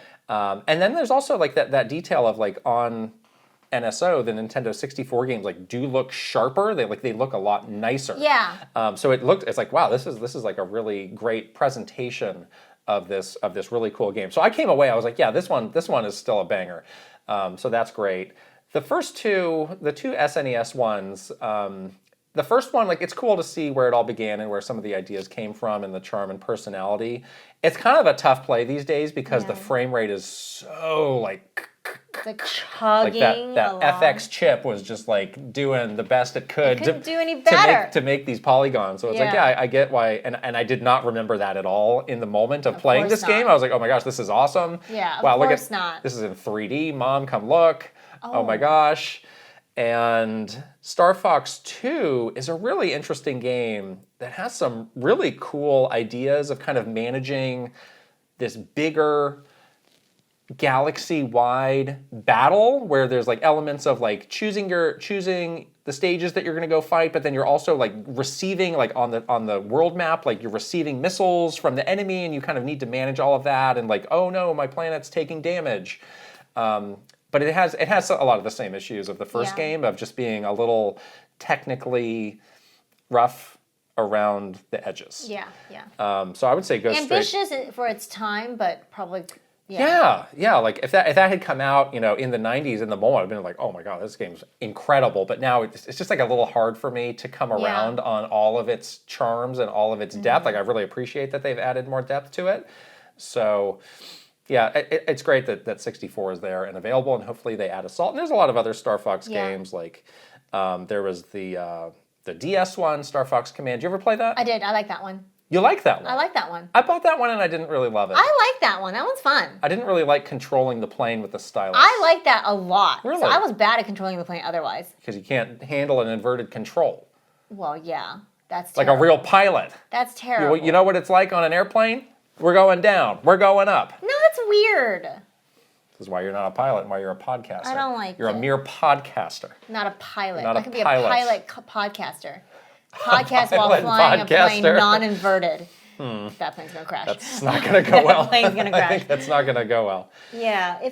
So there's a lot of rumors about this potential Star Fox game. Yes. And it being a remake of one of these. Well, I think they said a classic experience. Oh, so not Yeah. a remake? Well, I don't know. It could be a remake or it could be something So new. let's say it was a but let's it's say- not a radical departure. Let's say it's a remaster, remake, whatever. Yeah. Which one would you like them to remake? Well, we don't need that. So hopefully they don't do that. So you don't want them to remake any of these? No, they should make something new. But if they didn't, It's time for us to make something new. but if they couldn't, if they didn't, and it's going to be a remake, which one? Choose. I mean, probably 64, but they already did that on the 3DS. Choose. Assault? I mean, that's the kind of game that I want them to make, that has more than just flight stuff, that Yeah, has on-foot ground stuff, stuff, that yeah. utilizes the full crew, Yeah. that feels bigger in scope. Why can't they just remake that, but blow it out? What's with the remakes? Make a new game. Can't be bothered? Can't be bothered. We're out of ideas? Yeah. No. We need something new. We need something fresh or it's not going to work. Oh. Is that game going to be $20? I don't know. I don't know what these rumors are. I'm just telling you. Am I I'm paying, just asking. Am I paying $70 for a remake of Star Fox 64 in the year 2026? So no, the answer is no. If they did that, you would That's be just going disappointed. to tank all of the goodwill and excitement that they just built up. So yeah, you think that if they did that, it would fail. Is that what you're saying? That would not be a good value equation. Interesting. Yeah, that was a perfect like 3DS remake. It's like, oh yeah, $40. I'll pay $40 for this remake of this game. Would you pay $70 for a remake of Assault? And you added some new bells. I'm not doing it. No, add it to NSO. I'll play that. No, Well, I already have it on the GameCube. they're gonna so I don't redo it need to. in a fancy way. Ask yourself the question if you're so excited about this. You're the one that has Ask yourself the opinions question. about it. Ask yourself. I might not be that mad. You seem to be very upset by this prospect. I'm just trying to ask the question. Wait a minute. Again, this is their big opportunity to revive this franchise that Glenn Powell wants to make into a movie. Have they been thinking about it for that long? Don't disappoint Glenn Powell. Glenn Powell. He's going to give you a very charming smile, and you're going to do whatever he says. A little lopsided, roguish smile that melts the hearts of women everywhere. Yeah. Glenn Powell. Okay. Yeah. All right. We'll see what happens. I also checked out South of Midnight on Switch 2. On the Switch 2. This is a game that came out on Xbox, I think, last year, and I'll be honest. Like, I found out this was maybe not a game for me. So last week we were talking about Kena Bridge of Spirits, and we talked about how this is a game that feels of that PS2 era. Mm-hmm. I think this is a game that also feels very much of that era, but not necessarily in a really good way. Uh-oh. It's like, oh, this is like kind of a style of making games that maybe we stopped doing for a reason. What is it? 15 years. It's just like limited experience. It's just very straightforward. Very it's like straightforward. We're exploring this environment. We're running around. There's like a very like straightforward like platforming thing, or like kind of like a very basic like Uncharted-y, like, oh, I'm pulling myself up. Grab the ledge. And then you get into this combat arena, and it's just like a little mashy, and it's like, okay, we're fighting, but I'm not really feeling that invigorated by the fighting. It's just kind of happening, and it's kind of one note, and then it's like, all right, we're back to running around. And do you like the setting? Like that's what's cool. The bayou. Yeah, that's what's really cool about it. So it's set in the American South. It's got this interesting storyline, bringing in like Southern folklore to it, and you're like this girl who finds out like, oh, this stuff like might actually be real, and I might actually have a part to play in all of that. Like, I thought that was really cool. That's really interesting. Yeah. But it was like, oh, when it was time to play it, it was like, it's a little slug, like a little boring. Is it boring? Yes, it just felt very dated, like a very dated kind of game. So I honestly did not get super. I got like maybe a couple hours into this, and I was like, I think I'm good. People should check out though. So I actually played this before it launched. There were some kind of like visual issues with it, but I heard that there was a day one patch. I haven't gone back to check it out. So people, if they're curious, should just go check somewhere else and see like, did that stuff get fixed or not? Because it was like, oh, this I mean, it looked nice, but it was not like, oh, these are things that probably shouldn't be happening in terms of like stuttering or like cutscenes not running properly. Cutscenes? Yeah. That's weird. It actually was more of an issue with cutscenes than the actual game. What? Isn't that like the easiest gameplay? part? So I don't know. Again, Weird. it may be completely fixed. It may be a non-issue. So Okay. you can look into that. We've both been kind of chipping away at this Tomodachi Life demo. You did. I did. So what was finish left to do? There's just a couple more people that you can bring into your island, a couple more Miis. Nothing too much. That a lot of stuff is locked out. What other sorts of like buildings and stuff get unlocked on the? I just unlocked the grocery store. Wasn't that available from the very beginning? Oh, you know what? There's a clothing store that gets unlocked. That's what it was. I was like, wait, but there's two things. Yeah. I don't know about this. I really actually like looking at people's funny islands than doing mine somehow. There's something about the magic of this game that I was so excited about when I first saw the reveal. We were both so excited about this game coming.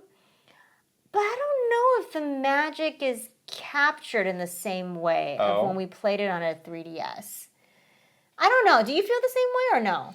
I'll be honest, it's been a struggle for me to get through this demo, and at this point I'm just like, well, I'll just wait for the full game. And I don't know if that's an issue with the demo or an issue with the game, where it just like felt like it's like, can something happen here? Yeah. Again, it was like there's not much on this island, like there's very limited interactions that me and Charles Barkley can have. I was kind of waiting for it to like open up a little bit more, and it wasn't really happening. So again, I don't know if it's an issue with the game or if it's just an issue with the demo being pretty limited. Yeah, maybe that's what it is. I don't know. There's something about it where the magic doesn't seem to be there. And I feel like part of it is that we aren't in that same environment where we're in an office full of people at Nintendo playing this game. It's just us. And you're like every day you have your people in your office in your in your little apartment building, and then you're like, haha, look at what producer Steffi did. Yeah, I did have a bit of. It's just kind of like it's not there. It's different. I did have a bit of indecision of like, well, who should I make? I was like, well, I could make like real life people that I know, or I could go like the full like theme it. Like you made Leon Kent, you could do like all Resident Evil people, or like me, I mean Charles Barkley. Like, again, I was like, I'm gonna make the 1989 Philadelphia 76ers. Yeah, I don't know. But I was like, I don't really know. So for whatever reason, like we were not completely grabbed by this demo. I'm gonna make it dirty. I think that's gonna grab me. There we go. Yes. Time to make it as dirty as possible. It is good to remember, like the first game. Like, it did not have a good Metacritic score. I think it was like low 70s, which is like, oh, that game's very beloved. Like, why was it so low? But I don't know. Like, if this game ends up getting like a low 70, like that's kind of in line with what this is. If I loved it because of the circumstance versus the game itself. Now I'm like, it's up to you to make it fun. It is up to me to make it fun. It's a reflection of you. Yeah, maybe I don't want to do the work to make it fun. Being a boring person, unfortunately. I am very boring now. Unfortunately, it's very boring. I am extremely boring now. I can attest to this. I go to bed like very early. I'm like, I don't want to go out. I'm very boring. Yeah. I don't know. I feel like the magic is not there for me this time, for now. Well, you should play the full game before you proclaim this. Do I have to buy it? Oh, man. How much is this game? It's a Switch 1 game. So $60? Probably $60, yeah. You play it Then first. don't buy it. You play it first and tell me if you don't buy it. feel the magic. Keep playing your Star Fox Assault remake in your mind. In my mind. I just want this. No. Yeah. Well, you play it first and tell me if you feel the magic, and if Fine. you feel the magic, then I'll get it. I will. Okay. You also wrapped up the Mario Wonder Bella Bell Park nonsense, yes? I did. I finished all of the single-player things. I even did some of those challenge levels. Yeah. To help get some water so I can water the plants. So in the end, like that mechanic was not something of watering and decorating. I didn't really choose to engage with that at all. Was there any bigger purpose, reason to that? It's very cute. It's just like, it looks nice. It looks nice. The little band shows up. Oh, yeah. The little like the Kirby band shows up. It's just it's a purely aesthetic kind of thing. But I really did like the Koopaling levels. Yeah. I thought those were really, really well done and super creative. And the game is so beautiful and so cute. I really, really like that part about it. We are going to be doing our 1UP Club meetup our soon. community meetup.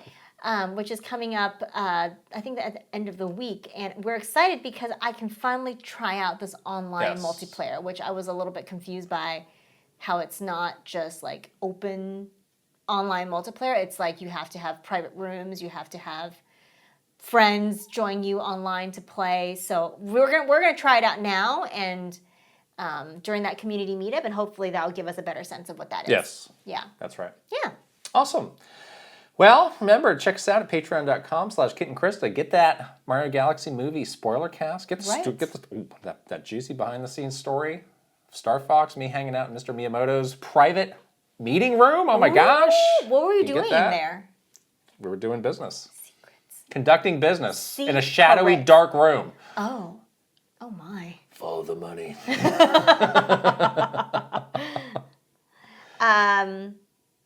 What has happened to you? I totally spaced out.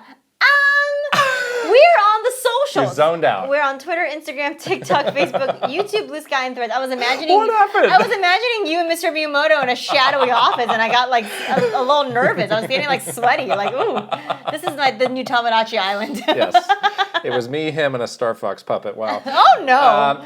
If you're listening to this on video on YouTube, we'd love it if you could subscribe, give the video a thumbs up, and leave us a comment. And if you're listening on an audio service like Spotify or Apple Podcasts, you can also subscribe over there.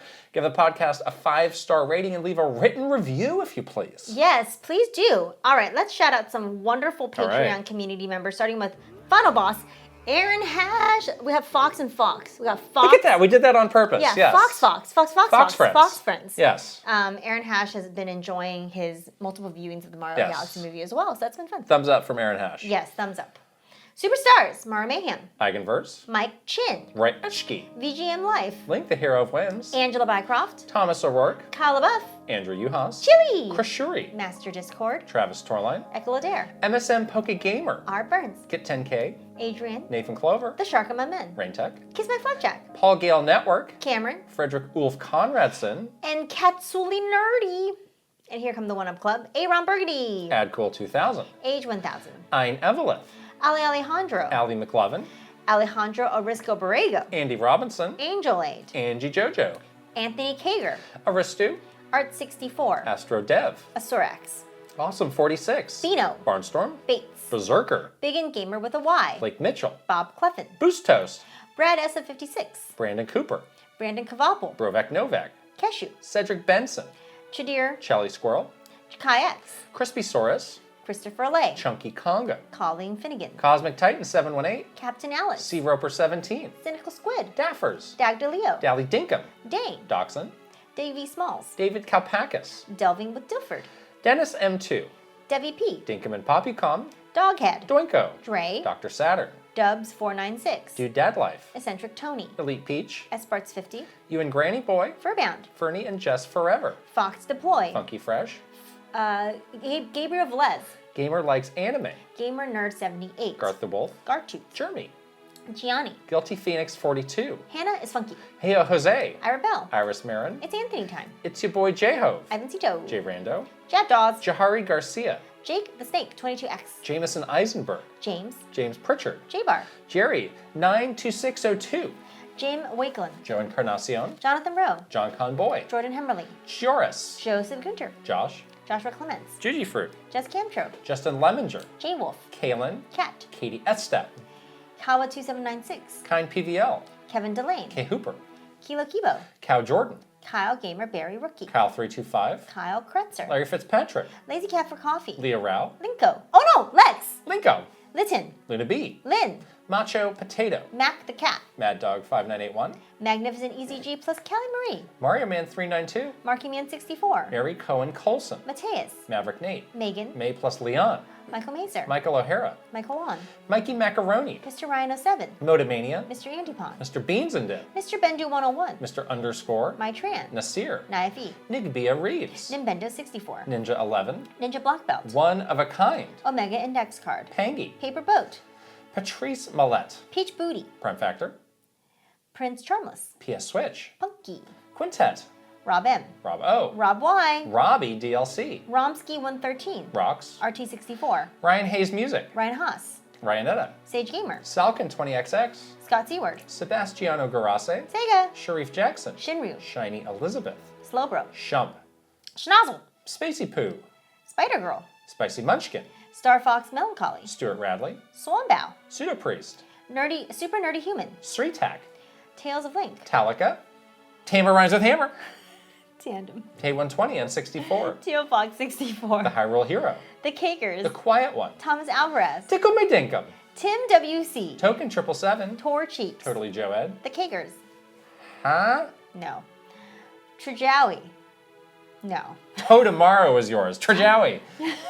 Trevor Collins. Tug's Puppy Bear. Duscoob. Ty Bear the Bear.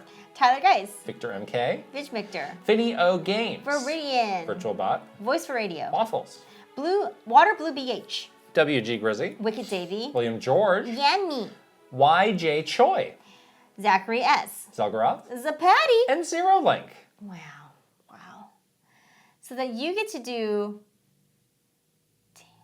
Yes, I've been doing that. Then you also get to do Tickle My Dinkum. Why? Because that's what that's just how it happened, 'cause works. I got skipped. For now, you never know what's going to happen. That's- Tickle me dinkum. Tickle Me Dinkum. That should be something on the. Maybe I should make a Tickle Me Dinkum on the Tomodachi Island. There you go. That would be fun. You've already made it better.